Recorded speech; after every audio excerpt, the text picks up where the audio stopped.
สบายดีพี่น้องมื้อนี้สิมาสาธยายเรื่องการเฮ็ดเลือดแปลงเป็ดสูตรใต้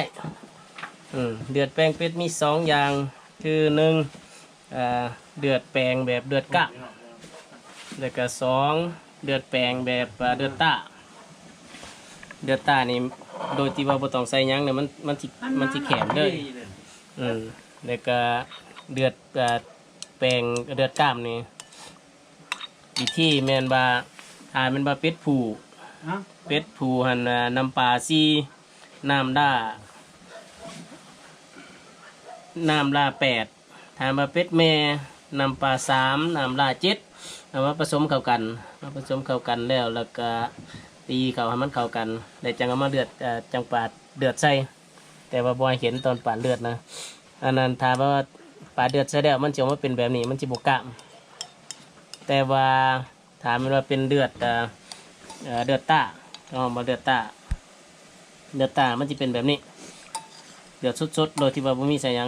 มันจิกะไปจังซี่นี่คือการเอาเลือดพวกลูกสวยเบิ่งบ่ได้เด้อจะน่าปฏิว่าถ้ารุ่นได้ปฏิว่าอันนี้คือการวิถีชีวิตของคนลาวเฮา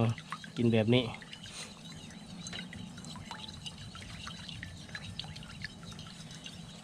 ต้องคนเพราะว่าขั้นบางคนนะมันติกะ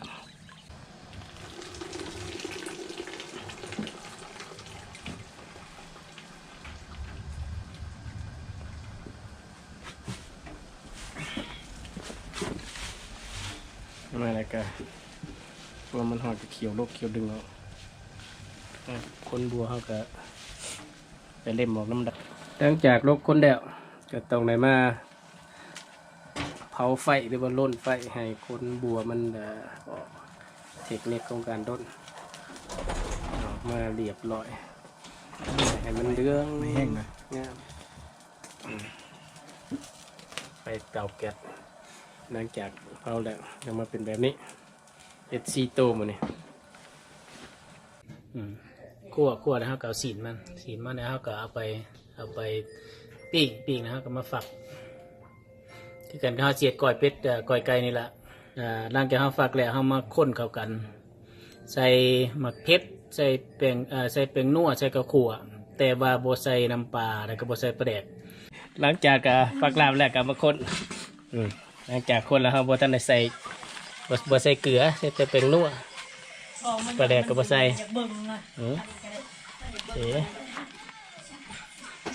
นะครับมายาสิจานตัวนี้สิเฮ็ดเลือดตะสิเฮ็ดเลือดแป้งอันนี้อันเลือดนี่สิเฮ็ดเลือดตะนี่เดือดนั่นนี่แล้วก็เทเดือดลงไปเลยพอเอาลงไปให้เร็วอันนี้ก็ห้องว่าเดือดตะตัวเดือดมันแข็งไปห่อไว้เดือดสุดๆนี่นะ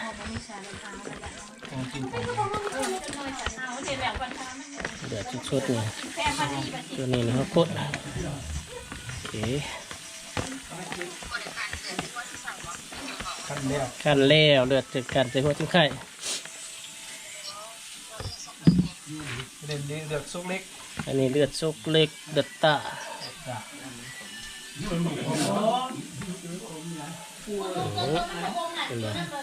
นี่เขาบีบปากกินตัวคมดิมันเหมือนตัวคมนะได้ขาตัวคมเตรียมทาเช็ดแล้วแค่พ่อละน้ำน้ำสองเดือดหนึ่งแล้วก็มาเทใส่ดำปึ๊กเลยเนาะนวดมันดำปึ๊กเกมมี่ก็ดำปึ๊กเลยไม่เป็นไรว่ามึงเรื่องเสร็จเดียวกันเจ้าโบเวนเนี่ยเนาะนี่ใกล้เขาก็สุกเลยดีใจเส้นกลางเกมมี่เป็นเล็กหลานกับเต้าน้ำหอมพร้อมไปน้ำมันสองเดือดหนึ่งจบมาเลยจบไปไม่ตู่นะแล้วกินอะไรไม่ตู่ค่ะ เฮ้ยน้ำกินอิ่มหัวแห้งเลย เดือดเลย กินยำได้ทั้งหมดในตู้ นี่ว่า เป็นแต่ยำอะไรก็กระติ๊กต่อเหลืองไป กิน เลย ตลาบหรือว่าเนี่ย เรากินอันมีหยังไก่เขาซื้อตลาดในเรามันเปื่อยดี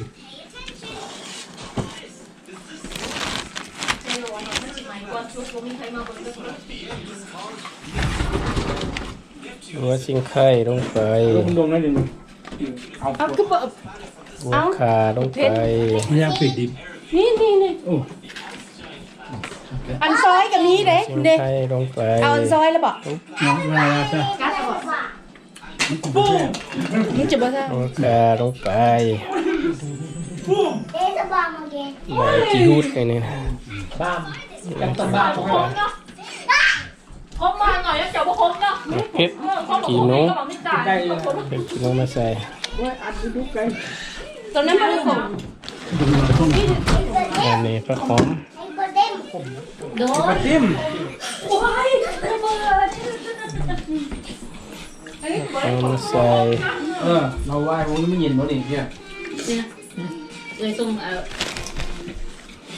ถั่วดินต้อง Allah, there's a bomb again. There's a bomb again. เฮ้ There's a bomb again. There's a bomb again. There's a bomb again. เอาให้เรียกเอาให้เรียกเอาไม่คุ้ม แห้งก็แกงได้ไหม Oh,ระเบิด The wheel is gonna get us, bro. นี่แกงเลย โอ้ยบ่เห็นนั่นน่ะลูก กูมี เดี๋ยวไปถือพูดถึงตาเจ็บ กูมี เพนแล้วกูเคยมีหนูว่าเฮ้ เดี๋ยวแกงได้ นี่เดี๋ยวเห็นได้นะผ่านพวกเราไปเลยครับ เอาซีบคำหมักใหญ่มึงดู เฮ้ย อันนั้นน่ะเป็น ไปง่ายเข้ามา มาโดแซมเปิลมึงดูคำหมักใหญ่ ออนทัวร์ปักเซ่เนาะนี่ เอาตัวปักเซ่ลองมึงดู ยังก็ระเดือดเป็ด ลาบเลือดเป็ด แปลงแปลง แปลงเป็ด อืม เป็นยังไงแซ่บ นักซ่าของนานาซ่า